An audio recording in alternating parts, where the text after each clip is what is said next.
हाँ जी, good evening, नमस्कार, जय भीम साथियों।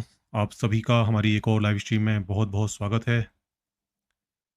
और सौरभ जी मेरे साथ में हैं। सौरभ जी, आपका भी बहुत-बहुत स्वागत है। Thank you sir. सभी को गुड इवनिंग। आपको भी गुड इवनिंग सर। जी, गुड इवनिंग। दोस्तों, जैसा कि आपने देखा ही होगा, आज का जो टॉपिक हमने लिया है, अ, फूड को लेकर बड़ा यहाँ पर एक चर्चा चलती रहती है हमारे देश के अंदर कि क्या खाना चाहिए, क्या नहीं खाना चाहिए। आजकल बहुत सारे बाबा हैं, जो आपको बता रहे हैं कि आपको ये खाना चाहिए, ये नहीं खाना चाहिए। इवन अगर डिबेट केवल वेज और नॉन वेज की भी नहीं रह गई है, डिबेट उससे भी कहीं आगे पहुंच चुकी है। कुछ बाबा आपको बता रहे हैं कि प्याज क्यों नहीं खाना चाहिए, लहसुन क्यों नहीं खाना चाहिए। और उनके जो बताने के जो तरीके हैं वो भी बड़े फनी हैं। जो बताने का जो रीजन है कि क्यों नहीं खाना चाहिए, वो भी बड़े फनी है। तो फूड को लेकर एक बड़ा शुद्धतावाद कहें कि एक चलता है इंडिया के अंदर, काफी समय से चल रहा है। और ये भी एक बहुत बड़ा कारण है जातिवाद का। एक जो शुद्धतावाद चलता है जो भारत के अंदर, कि भाई कौन क्या खाता है, और उसकी वजह से लोग कहते हैं कि हम क्यों उनसे भेदभाव करते हैं। भेदभाव के पीछे एक रीजन जो होता है वो फूड भी होता है। कि आप अगर देखें कि कुछ पूछें लोगों से, और मैंने भी ये चीज़ को एक्सपीरियंस किया है, मैं पूछता हूँ लोगों से कि भाई आप उनके घर का खाना क्यों नहीं खा सकते हो। और ख़ास तौर पर जो हमारे दलित भाई हैं, तो वो लोग जो भेदभाव करते हैं उनसे, मैं उनसे पूछता हूँ अक्सर कि भाई आप क्यों नहीं उनके साथ में बैठकर खाना खा सकते, क्यों नहीं आप उनके घर का खाना खा सकते हैं, क्यों नहीं पानी पी सकते हैं। तो एक बड़ा अजीब सा रीजन निकल कर आता है। और वो कहते हैं कि भाई वो लोग नॉन वेज खाते हैं। और यही जो सेम रीजन है वो मुस्लिम्स के साथ भी दिया जाता है कि भाई मुस्लिम्स के साथ क्यों नहीं आप बैठकर खा सकते, कि वही वो नॉन वेज खाते हैं, इसलिए हम उनके साथ में खाना शेयर नहीं कर सकते हैं। तो ये जो शुद्धतावाद है, आप देखें कि हमारे देश में चल रहा है काफ़ी टाइम से, और आजकल इसको बहुत ज़्यादा बढ़ावा दिया जा रहा है। आजकल जो बाबा हैं, उन बाबाओं के अगर आप प्रवचन सुने, तो उसमें अक्सर आपको ये सुनने को मिलेगा कि वो फूड को लेकर बहुत एक शुद्धतावाद कायम करने पर जोर देते हैं कि आपको शाकाहारी भोजन करना चाहिए, और जो लोग मांसाहारी भोजन करते हैं उनसे आपको दूर रहना चाहिए। एक बाबा का प्रवचन सुन रहा था, और उसमें वो बता रहे थे बाबा कि आप किसी ऐसे व्यक्ति से ही पूजा कराएं, कोई किसी ऐसे पंडित से पूजा कराएं जो कि शाकाहारी हो। और वो जो लड़की थी जो कि बाबा से सवाल कर रही थी, वो उड़ीसा की थी। अब उड़ीसा में तो क्या है कि चूंकि वो कोस्टल एरिया है, तो वहाँ पर तो जो फिश है वो एक नॉर्मल डाइट का हिस्सा है वहाँ पर। और केवल उड़ीसा की बात नहीं है, जितने भी कोस्टल एरिया में अगर आप जाएंगे, चाहे वो चेन्नई हो या फिर वो कोलकाता हो, जितने भी कोस्टल एरियाज हैं वहाँ पर जो फिश हैं, जो भी मतलब सी फूड है, वहाँ के लोकल जो कल्चर है, वहाँ का हिस्सा है वो। और उसको सभी खाते हैं, वो चाहे कि वहाँ के उच्च वर्ण के लोग हों या तथाकथित निम्न वर्ण के लोग हों, वो सभी वहाँ के कल्चर का हिस्सा है। वहाँ पे जो इवन जो ब्राह्मण हैं वो भी आपको नॉनवेज खाते हुए मिलेंगे। तो ये कॉमन सी जो बात है, वो यहाँ के जो कहें कि जो नॉर्थ बेल्ट के जो लोग हैं उनको पता नहीं है। जो यहाँ के जो खास तौर पर बाबा हैं, वो बनते तो हैं पूरे हिंदुस्तान की ठेकेदारी लेते हैं, लेकिन उनको जो हर जगह जगह का जो लोकल कल्चर है उसके बारे में उनको पता नहीं है। और वो इस अपने जो शुद्धतावादी कल्चर है, जो उनका जो नॉर्थ का जो कल्चर है खास तौर पर, उसको वो स्प्रेड करना चाहते हैं पूरे इंडिया के अंदर। और उससे एक भेदभाव कायम करना चाहते हैं लोगों के बीच में कि कौन क्या खाता है, इसके आधार पर भी आप भेद कर सकते हो। तो दोस्तों, आज हमने ये जो चर्चा रखी है, इसमें हम ये जानने की कोशिश करेंगे कि जो हमारा फूड है वो किन किन सोर्सेज से आना चाहिए। क्या एक हेल्दी डाइट हो सकती है हमारे लिए, और क्या अगर कोई पूरी तरह से वीगन डाइट लेता है, उसमें कोई एनिमल प्रोडक्ट शामिल नहीं करता, तो उसके क्या कॉन्सिक्वेंसेस हो सकते हैं। वो करना कितना हेल्दी है, कितना फिजिबल है, कितना उसको आप इजीली कर सकते हो, अपनी डेली लाइफ में उतार सकते हो। और फिर ये जो फूड फूड के बेस पर ये जो इस तरह का जो भेदभाव जो है, ये कितना सही है, कितना गलत है। तो इन सब चीज़ों के बारे में हम लोग आज बात करने वाले हैं। तो आज बहुत इंपॉर्टेंट टॉपिक है, बहुत मज़ेदार टॉपिक है, और इस पर बात करेंगे, चर्चा करेंगे। बहुत सारे जो लोग हैं इस पर हमसे चर्चा करना चाहते थे, तो आज उनके लिए सुनहरा मौका है कि वो लोग जुड़कर आज अपनी बात रख सकते हैं। तो दोस्तों, मैं आपको कहूँगा कि जो लोग भी जुड़ते जा रहे हैं, इसको स्ट्रीम को लाइक करते रहें, इसको शेयर शेयर कर दें किसी भी रिलेटिव ऐसे ग्रुप में जो जिनको भी आप जानते हैं, जहाँ पर आपको लगता है कि ऐसे लोग हो सकते हैं जो कि इस तरह की चर्चा में इंटरेस्ट रखते होंगे, तो उन सब चीज़ों उन उन जगहों पर आप इस स्ट्रीम को शेयर कर सकते हैं। तो बिना कोई देरी करते हुए मैं सौरभ जी को सौंपता हूँ। सौरभ जी, अब आप सौरभ जी जो है आज एक प्रेजेंटेशन देने वाले हैं, उनके पास एक प्रेजेंटेशन है, तो सौरभ जी की तरफ मैं चलता हूँ। तो सौरभ जी, आपके तरफ हाँ चलते सर। हैं, आप स्टार्ट करें इसको। जी। सर, तो जैसे मैंने प्रेजेंटेशन शेयर किया था, जी।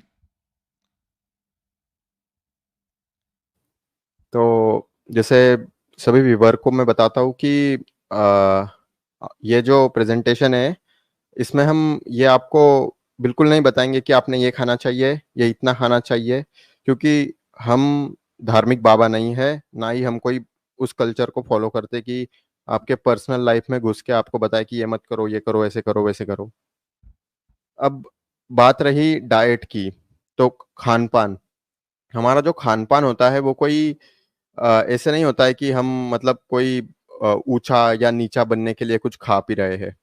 हमें खाना क्यों खाना होता है, तो इसी के बारे में हम इस प्रेजेंटेशन में बात करेंगे। और जैसे कि ये मेरा तकिया कलाम है, ये काश मैंने कहा होता, लेकिन ये शायद अरिस्टोटल या प्लेटो में से किसी ने कहा है कि कोई भी संवाद शुरू करने से पहले जो टर्म्स है उनको डिफाइन कर लो, ताकि आगे जाके कंफ्यूजन ना हो लोगों में कि इसका मतलब ये है या वो है। तो अभी फिलहाल एक नई नई है, वेगन करके एक डाइट आया है। मतलब मैं, मेरे लिए ये नया है क्योंकि मैंने ये पहले नहीं सुना था। तो अभी हमारे यहाँ mainly vegan, vegetarian, non veg ऐसे चल रहा है। अब हम इस बात के सख्त खिलाफ है कि कोई किसी एक डाइट को सबसे ऊपर मान ले और ये कहे कि ये तो भाई मैं खाता हूँ और मैं सबसे शुद्ध रहूंगा। उसके बाद या मिलिटेंट ना बने, मतलब वो टेररिस्ट नहीं होते, जैसे कि हम हमारी आइडियोलॉजी के लिए मर जाएंगे, उस तरीके से कोई ना बने। खाना एक पर्सनल चॉइस होता है, और वो बहुत ही जटिल संरचना में से कोई एक बहुत जटिल मैकेनिज्म होता है आपके खाने के बिहेवियर के पीछे। तो वही है कि वेगन मतलब क्या होता है। जैसे अब वेगन डाइट होता है कि ये वेजिटेरियनिज्म का ही एक टाइप है जिसमें एनिमल प्रोडक्ट्स को भी एक्सक्लूड कर दिया जाता है, जैसे दूध, मिल्क प्रोडक्ट हो गए, या जो भी एनिमल से आने वाला प्रोडक्ट्स है उनको हम वो भी नहीं खाएंगे। वेज में हम जनरली नॉन वेज जो चीज़ें हैं, जैसे कि मीट, मांस, या फिश हो गई, ये सारी चीज़ें नहीं खाते हैं। और नॉन वेज तो भाई वो तो मतलब ये तो सभी जानते हैं नॉन वेज क्या होता है। फिर भी ये वही उसी तरीके का फूड होता है जो मीट कंटेन करता है, red meat, poultry, sea food, या फिर कोई भी अन्य टाइप का एनिमल प्रोडक्ट। अंडे भी नॉनवेज होते हैं। अब ये मत कहना कि मैं तो वेज हूँ लेकिन सिर्फ अंडे खाता हूँ, ये ऐसा कोई कंसेप्ट होता नहीं है। आप मतलब ठीक है, आप बना सकते हो कोई टर्म फैंसी सा, लेकिन अच्छी बात है, खाते हो तो आपकी इच्छा यार। बात रही मेन मुद्दे की, सबसे मेन मुद्दा ये है, लड़ने झगड़ने से कुछ नहीं होता है। हमें मिलके बात करनी है इस विषय पे कि भाई खाना क्यों खाते हैं। मतलब वो बात अलग है कि ये खाना चाहिए, वो नहीं खाना चाहिए, ऐसा वैसा बोलने वालों को। पहले ये बताओ, खाना क्यों खाते हो। एकदम सरल सी बात है। हमारा पेट इसलिए भरा होना चाहिए ताकि हम में ऊर्जा रहे, या हम आगे सरवाइव करें, या फिर हम आगे कुछ अच्छा करना है तो उसके लिए पेट में एनर्जी चाहिए, सोचने के लिए एनर्जी चाहिए। तो न्यूट्रिशन के लिए खाते हैं। एकदम सिंपल से ये इक्वेशन है कि हम खाना क्यों खाते हैं, न्यूट्रिशन के लिए। अब बात रही न्यूट्रिशन क्या है। तो न्यूट्रिशन क्या है, कहाँ से आता है, ये तो हम आगे देखेंगे ही। लेकिन न्यूट्रिशन को अगर हम मोटा मोटा डिफाइन करें, तो न्यूट्रिशन की डेफिनेशन, एक सेकेंड। हाँ, न्यूट्रिशन की डेफिनेशन ये होती है कि जो फूड आप खाते हो उससे आपका जो स्वास्थ्य है वो आपके लिए अच्छा आप हेल्दी रहे, इसलिए वो जो कंपोनेंट्स चाहिए होते हैं वो आपको उन्हीं को न्यूट्रिशन कहा जाता है। ये एक मेथड होती है जिससे ऑर्गेनिज्म जो है वो फूड में से न्यूट्रिएंट जो है वो इस्तेमाल करते हैं अपने अपने जीवन के लिए, सर्वाइवल के लिए। तो ये कारण है कि हमको खाना क्यों खाते हैं, तो न्यूट्रिशन, न्यूट्रिशन क्यों चाहिए, तो भैया जिंदा रहने के लिए। अब बात रही न्यूट्रिशन के माध्यम क्या है। तो हम जो भी खाना खाते हैं, कोई भी व्यक्ति, जो कोई भी इंसान, अगर पृथ्वी पर खाना खाता है, तो वो ऐसे ही नहीं खाता कि ये अच्छा दिख रहा है, खा लो। हम उसके पीछे एक बहुत बड़े एक मैकेनिज़्म होता है, एक इवोल्यूशन से जो आया है वो। तो जो उसके फैक्टर्स होते हैं, वो क्या हो सकते हैं? तो कुल मिला के उसके हम इंसान जो है वो बायो साइको सोशल एनिमल है। बायोलॉजी, साइकोलॉजी और हमारा समाज, कल्चर वगैरह। तो इसके हम प्रोडक्ट होते हैं, बाय प्रोडक्ट होते हैं। तो ये जो 3 एलिमेंट्स है, इनसे हमारा खान-पान डिटरमाइन तो होता ही होता है, मगर इसमें भी जो फूड चॉइस होती है हर एक की, वो बहुत सारी चीज़ों पे डिपेंड करती है जब हम उसमें और गहरा जाते हैं। जैसे खाने की कीमत क्या है, खाने की ब्रांड क्या है, उसके बाद उसकी वो कितनी आसानी से आपको अवेलेबल है। आप उसको कैसे स्टॉक करके रख सकते हो कि अगर अगली बार फसलवार नहीं है, तो क्या हम स्टॉक करके रख सकते हैं? क्या हम उसको स्टोर करके रख सकते हैं ताकि आपदा में उसको निकाल के वापस खा सकें? उसके बाद में फूड चॉइस में इंफॉर्मेशन भी बड़ा रोल प्ले करता है। कैसे? जैसे आपको नॉलेज होना चाहिए कि ये पदार्थ है, ये खाने लायक है या नहीं है। तो ये इंफॉर्मेशन भी चाहिए कोई चीज़ सिलेक्ट करने के लिए कि ये खाए या ना खाए। उसमें बाद में आप मेल है, फीमेल है, आपकी उम्र क्या है, आपने आपके फैमिली में क्या खाया जाता है, आप किस जगह पर रहते हो, आपके देश की पॉलिसी क्या है पॉलिटिकल जिनसे खाना या खाने के स्टैंडर्ड्स डिफाइन कर रखे हैं, आपकी इकोनॉमिक हालात क्या है।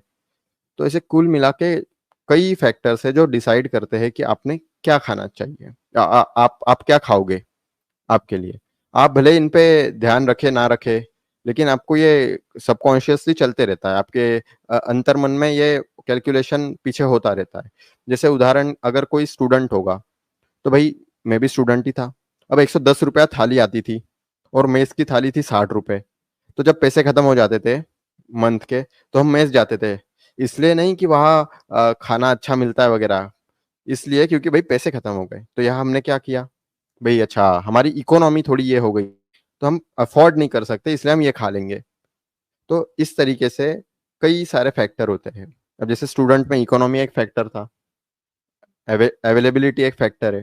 तो उसी तरीके से ये सारे फैक्टर है जो एक साथ मिलकर काम कर रहे होते हैं। ऐसा नहीं कि इसी की वजह से हो गया। सबका एक मिला-जुला प्रोपोर्शन होता है। अब सबसे मुख्यतः बायोलॉजिकल फैक्टर जो होते हैं वो होते हैं भूख।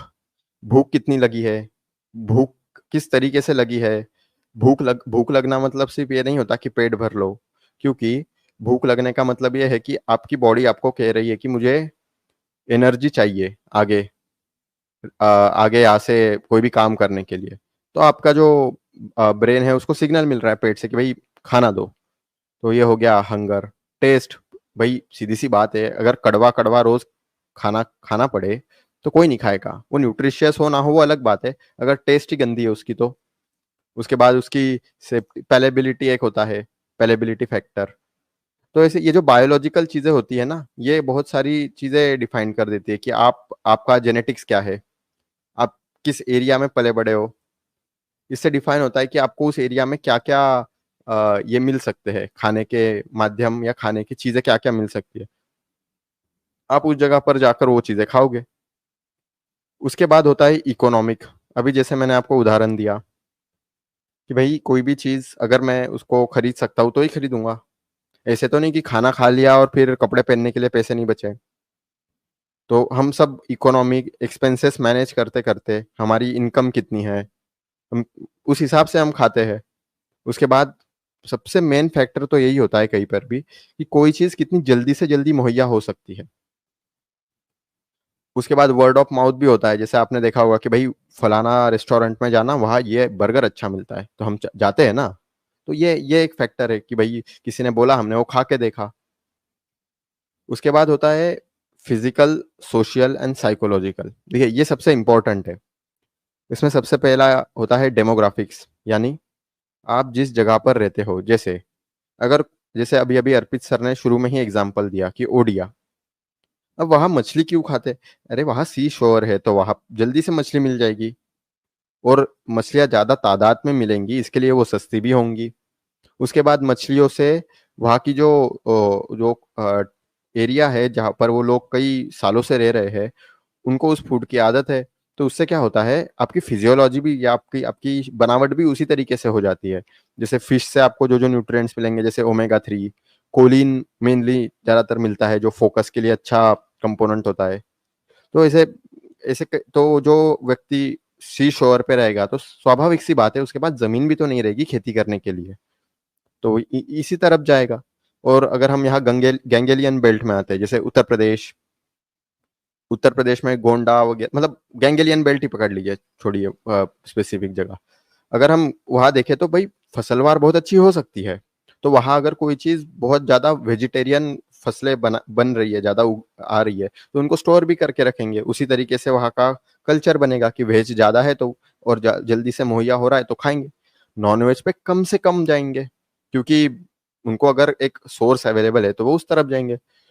साइकोग्राफिक्स होता है, जैसे साइकोग्राफिक्स यानी कि आपके ब्रेन को एनर्जी चाहिए, साथ ही साथ न्यूट्रिशन भी। मतलब एनर्जी ऐसे तो नहीं कि बैटरी दिमाग को लगा दी तो आप ज्यादा होशियार हो जाओगे, वो न्यूट्रिशन से ही आएगी ना एनर्जी। तो आपकी जो काम कर, या आपका जो इंटेलिजेंस है, आप कुछ किस काम में खुद को सहज पाते हो, वो क्रिएटिविटी का है, तो आपको उस तरीके के फूड पसंद आएंगे।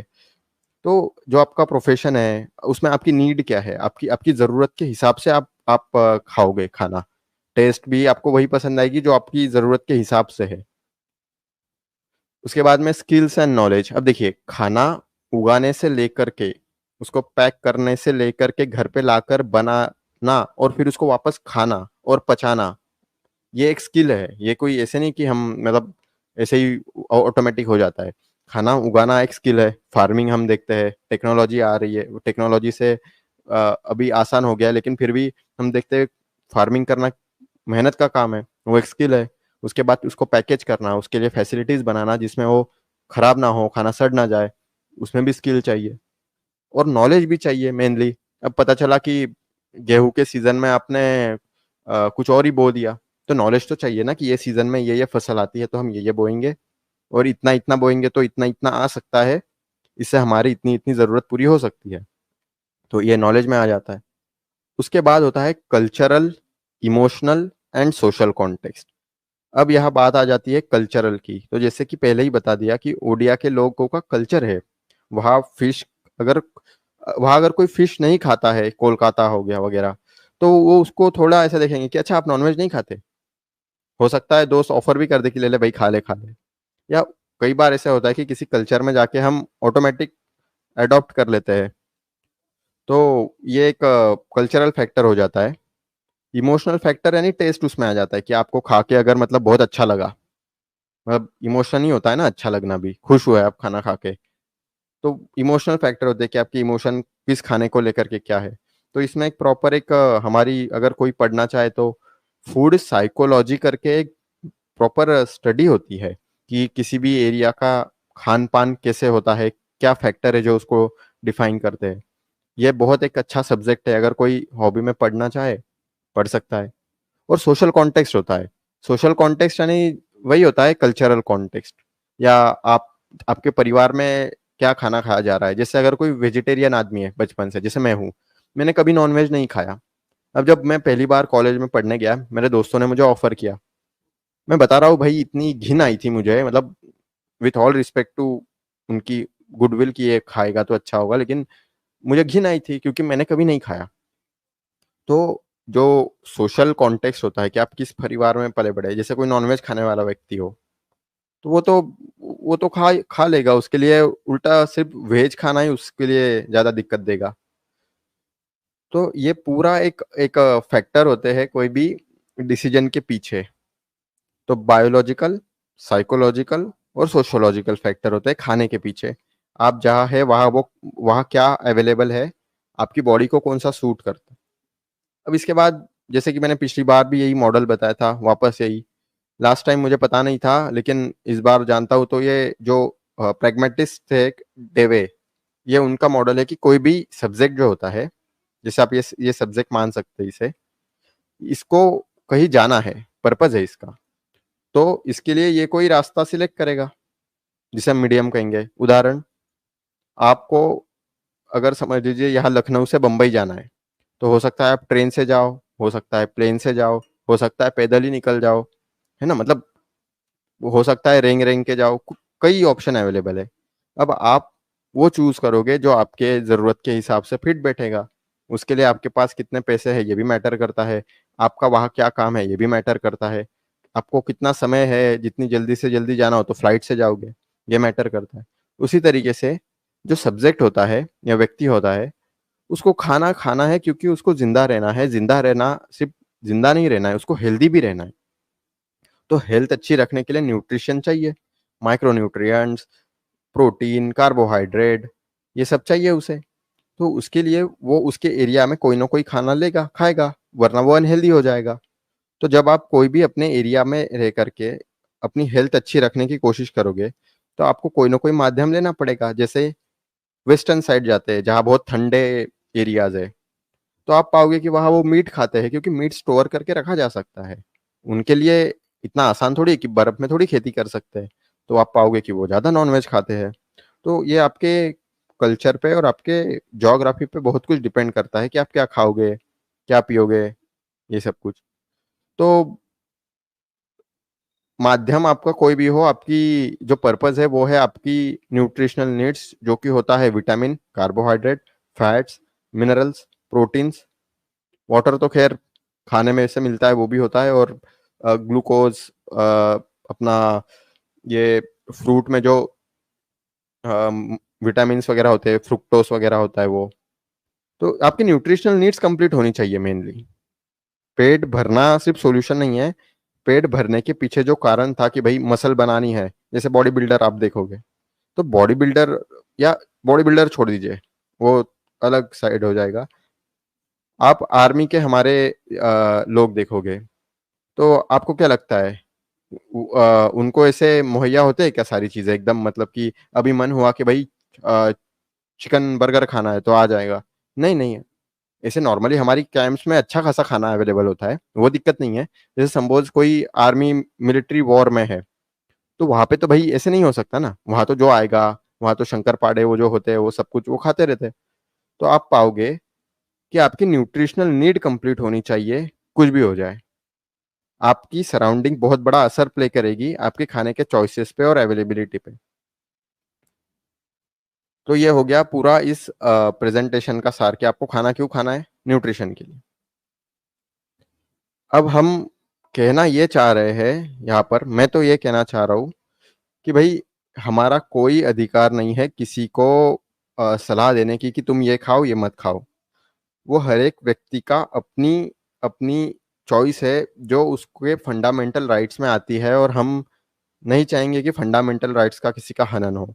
तो हम बस यही चाहते थे कि हम मैकेनिज़्म समझा दें कि भई हम फूड क्यों खाते हैं, और ये समझा दें कि आपकी न्यूट्रिशनल नीड्स क्या है। उस हिसाब से आप सिलेक्ट कीजिए कि आपको क्या खाना है। बात ये है, तो भई मैं तो ये सिलेक्ट करता हूँ कि मैं प्रोपोर्शनलिज़्म को मानता हूँ। जैसे कि किसी एक साइड को लेके क्यों उसमें कट्टर हो जाना। मेरी ये ज़रूरत है, उसके लिए अगर मुझे जल्दी से जल्दी वेज खाना मिल सकता है, मैं वेज खाऊँगा, ज़्यादा से ज़्यादा वेज खाता हूँ। नॉन-वेज खा सकता हूँ, तो अगर कहीं गया हूँ और नॉन-वेज वहाँ ज़्यादा है, तो वो भी खा लूँगा। ऐसे क्यों भई कि ये नहीं खाऊँगा, नहीं खाऊँगा, ऐसे थोड़ी होता है। मैं मेरे मेरे जो डाइट है, उस हिसाब से अपना प्लान करके चलूँगा। अगर मैं ओबीस हूँ, थोड़ा मोटापा ज़्यादा है, तो हो सकता है कम कैलोरी कंज़्यूम करने की कोशिश करूँ। तो हो सकता है कि मैं थोड़ा इस साइड हो जाऊँ, जिस जिस फूड में कम कैलोरी हो, तो मैं नॉन-वेज नहीं खाऊँगा। तो ये सारे फैक्टर होते हैं, आपके आपके गोल क्या है, तो उस हिसाब से आप सिलेक्ट करोगे कि आपको क्या खाना है, वेज बनना है, नॉन-वेज बनना है, वीगन बनना है। तो वेज या नॉन-वेज ये आपका इश्यू है, और आप ही सिलेक्ट करें। बस कोशिश ये करें कि मदर नेचर को कम से कम हार्म हो, ऐसा कुछ सिलेक्ट करें। हो सके उतना मीट को फिलहाल, मतलब ये मेरा पर्सनल ओपिनियन है, आप इसको बिल्कुल फॉलो नहीं करेंगे चलेगा। जितना हो उतना मीट कम खाएँ, क्योंकि आजकल उनकी जो मतलब, हालाँकि हम वेजिटेरियन जो खाना खाते हैं उसमें भी कोई इतना न्यूट्रिशन नहीं होता, वो भी फर्टिलाइज़र वगैरह डाल के ही बनाया जाता है। लेकिन जितना हो सके उतना आप खुद देख लीजिए, आप खुद कैलकुलेट कीजिए, वेज खाना है या नॉन-वेज खाना है। मैं तो ये भी नहीं कहूँगा कि कुछ टालो या मत टालो, वो आपके ऊपर। तो ये प्रेज़ेंटेशन देखने के लिए शुक्रिया, और आपको खुश रहिए और हेल्दी रहिए, और हाँ, हँसते रहिए। तो शुक्रिया। जय अर्पित सर। जी, थैंक यू सौरभ जी, बहुत अच्छा प्रेज़ेंटेशन था आपका। और वाक़ई में ये जो फूड है वो आदमी की पर्सनल चॉइस पर डिपेंड करता है काफ़ी हद तक, और काफ़ी हद तक जिस रीजन में वो रहता है, तो एक रीजनल जो चॉइस है उस पर डिपेंड करता है, और उसके साथ-साथ जो न्यूट्रिशनल नीड्स हैं उसकी बॉडी की, उस पर भी डिपेंड करता है। तो ये सारे फैक्टर्स हैं, इन सब चीज़ों को कंसिडरेशन में रखकर जो उसको सबसे सूटेबल फूड पड़ता है उसके लिए, वो उसको खाना चाहिए। तो इसमें कोई श्रेष्ठतावाद ना रखे इसमें कि भई हम अगर ये चीज़ खा रहे हैं और फला वो चीज़ खा रहा है तो हम उससे श्रेष्ठ हो गए, या हम कुछ ऐसा ख़ास अलग काम कर रहे हैं। तो ये श्रेष्ठतावाद नहीं होना चाहिए, और शुद्धतावाद नहीं होना चाहिए। ये दोनों ही चीज़ें जो हैं ये भेदभाव पैदा करने वाली हैं। तो फूड की जो ज़रूरत है वो हम सबको है, और हमारे एक न्यूट्रिशन नीड है बॉडी की, उनको पूरा करने के लिए ज़रूरत है। तो वो जैसे पूरी हो सकती हैं बेहतर तरीके से, उनसे हमें पूरा करना चाहिए।